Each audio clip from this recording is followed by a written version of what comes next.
오늘의 말씀은 베드로전서 4장 1절에서 5절까지의 말씀을 통해서 하나님의 뜻을 따라가는 좁은 길이라는 제목으로 말씀을 함께 나눠보길 원합니다. 이번 주 D6 주제는 용기 있는 순종입니다. 다니엘과 세 친구들도 느부갓네살 왕의 명령에 모든 사람들이 두려워서 그 명령을 따를 때 하나님의 말씀을 알았고 믿었기 때문에 용감하게 하나님의 말씀을 따를 수 있었습니다. 오늘 베드로전서가 쓰여질 당시에 사람들에게도 이런 상황이 있었는데 오늘 말씀은 그 사람들에게 베드로가 메시지를 전하는 내용입니다. 오늘 그 내용을 함께 나눠보면서 우리들에게도 적용해 볼 수 있기를 원합니다. 이 베드로전서가 쓰여질 당시에는 성도들은 황제 숭배를 강요하는 로마의 공권력과 또 각 지역의 뿌리 깊은 토착신앙 그리고 과거 전통에 매여서 그리스도인들을 심하게 박해하는 유대인들로부터 고난을 받고 있었습니다. 베드로전서는 이런 고난의 직면에 있는 사람들에게 예수 그리스도의 모범을 쫓을 것을 말하고 있는 내용입니다. 그런 상황에서 오늘의 말씀은 베드로전서 3장의 내용과 이어지는데 이 베드로전서 3장을 요약하면 그리스도께서 의를 위하여 고난을 받으셨지만 부활하셔서 영광의 자리에 오르신 그 예수 그리스도를 본받아서 그 고난들을 견뎌야 된다고 말하고 있습니다. 오늘의 말씀은 이 내용과 바로 연결되는 내용입니다. 먼저 오늘 본문 1절을 보면 그리스도께서 이미 육체의 고난을 받으셨으니 너희도 같은 마음으로 갑옷을 삼으라 라는 말을 볼 수 있습니다. 이 말은 그리스도가 고난을 받았을 때 가지셨던 마음과 같은 마음을 갖고 갑옷을 준비하라. 즉 철저히 그 마음을 준비해야 된다고 말하고 있습니다. 앞서 봤던 것처럼 다른 우상숭배를 강요받고 또 전통신앙과 계속 해왔던 전통을 따르지 않기 때문에 고난을 받는 중에 있는 성도들에게 그런 고난들을 그리스도와 같은 마음으로 우리의 마음을 철저히 준비해서 그리스도의 모범을 따라야 된다고 말하고 있는 것입니다. 예수님은 우리들을 위해서 고난 속에서도 인내하시면서 그 고난들을 감당하셨습니다. 다시 말하면 선을 위해서 그 고난들을 받으셨다는 것입니다. 여기서 말하는 마음가짐은 이것과 관련이 있습니다. 즉 우리들도 예수 그리스도를 본받아서 선을 행함으로 고난받을 수 있는 그런 철저한 마음가짐을 해야 된다고 하는 것입니다. 그러면서 1절 후반부에 육체의 고난을 받은 자는 죄를 그쳤기 때문에 그 후로는 2절에 다시 사람의 정욕을 따르지 않고 하나님의 뜻을 따라 육체의 남은 때를 살게 하려 함이다 라고 하는 말씀을 볼 수 있습니다. 즉 사람의 정욕을 쫓지 않고 그리스도를 믿은 후에 나머지 삶을 하나님의 뜻을 쫓아 살아야 된다고 말하고 있는 것입니다.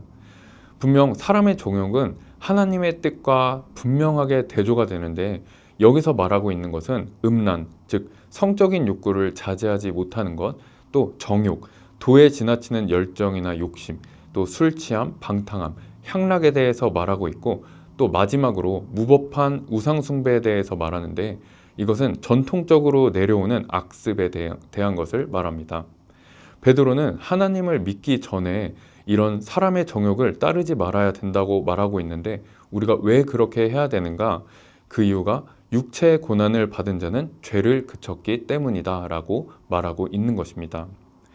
여기서 죄를 그쳤다고 하는 것은 당시 박해 가운데 육체의 고난을 받고 있던 사람들은 예수님을 믿고 예수님을 따르던 사람들이었습니다. 그러므로 이전에 하던 죄를 따라가는 것이 아니라 예수님을 따라가면서 육체의 고난을 받는 사람들은 이제 예수님을 믿고 그 죄에서 해방된 사람들이라고 하는 것입니다. 다시 말하면 예수님을 믿고 죄에서 해방되어서 예수님을 따르면서 고난을 받은 사람들은 이제 나머지 삶을 많은 사람들이 하고 있는 사람의 정욕을 따라 행하는 것이 아니라 하나님의 뜻을 따라서 살아가야 된다고 말하고 있는 것입니다. 이어서 4절은 사람들이 이상하게 여겨서 비방을 한다고 말하고 있는데 사람들이 우리들을 낯선 사람처럼 생각하면서 우리의 변화된 모습으로 인해서 이상하게 여기면서 비방한다고 말하고 있는 것입니다. 당시 사람들이 해오던 것처럼 황제 숭배하고 정욕을 따르고 술 취하고 방탕하고 의미 없이 전통을 따라서 우상 숭배하는 그런 삶이 아니라 예수님을 믿고 변화된 모습으로 하나님의 뜻을 따라가기 때문에 우리들을 비방할 수 있다고 말하는 것입니다. 하지만 베드로는 그것을 두려워할 필요가 없다는 것을 4절 후반부에 말하고 있는데, 왜냐하면 그 비방하는 자들이 반드시 하나님의 심판을 받게 될 것이기 때문이라고 말하고 있습니다. 이 내용들을 정리해 보면, 첫 번째로 선을 행하면서 고난을 받을 마음가짐을 철저히 준비해야 된다는 것입니다. 예수님께서 우리를 위해서 그 고난들을 감당하셨듯이 우리들도 이제 선을 행하면서 고난을 받을 수 있는 그런 결단하는 마음을 준비하시는 우리 모두가 될 수 있기를 바랍니다. 두 번째로 사람의 정욕이 아닌 하나님의 뜻을 따라야 합니다. 우리들은 이미 예수님을 믿음으로 죄에서 해방된 사람들이기 때문에 세상 사람들이 하는 대로 예수님을 믿기 전처럼 사람의 정욕들, 악한 전통들을 따르는 것이 아니라 하나님의 뜻을 따라갈 수 있는 우리 모두가 될 수 있기를 바랍니다. 마지막 세 번째로 세상의 비방을 두려워하지 말자라고 하는 것입니다. 왜냐하면 하나님께서 그들을 분명 심판하실 것이기 때문에 우리는 담대하게 하나님의 뜻을 끝까지 쫓을 수 있어야 합니다. 오늘 본문을 통해서 우리가 적용 포인트로 생각해 봐야 될 것은, 우리는 선을 행하면서 고난을 받고 있는가 하는 것입니다. 이 세상 기준들을 따라서 사람의 정욕이나 분위기를 따라서 그 고난을 피해서 하나님의 뜻이 아니라 사람의 정욕대로 많은 사람들이 가고 있는 넓은 길을 따르고 있는 것이 있는지 우리 자신을 돌아보아야 합니다. 우리가 우리를 구원해 주시기 위해서 십자가 고난을 견뎌내신 예수님으로 인해서 죄에서 해방된 하나님의 백성들이 되었습니다.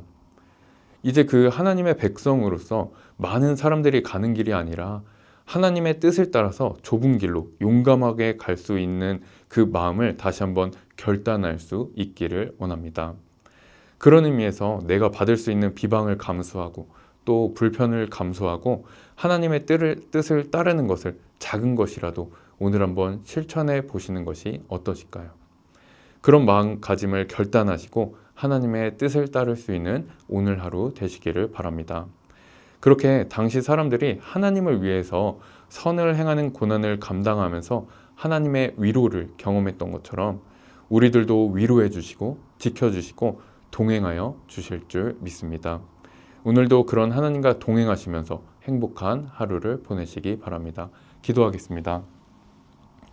하나님 아버지 감사합니다. 오늘 베드로전서를 통해 다시 한번 선을 행하면서 고난을 받을 수 있는 그런 결단을 하게 하시니 감사합니다.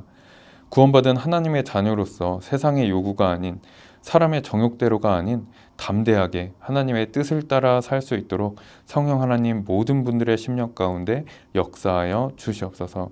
결단하는 모든 분들을 하나님 위로하시고 동행하여 주셔서 고난보다 더 큰 하나님의 사랑이 우리들의 삶 가운데 함께할 수 있도록 오늘 하루도 인도하여 주시옵소서. 감사드리며 예수 그리스도의 이름으로 기도드립니다. 아멘.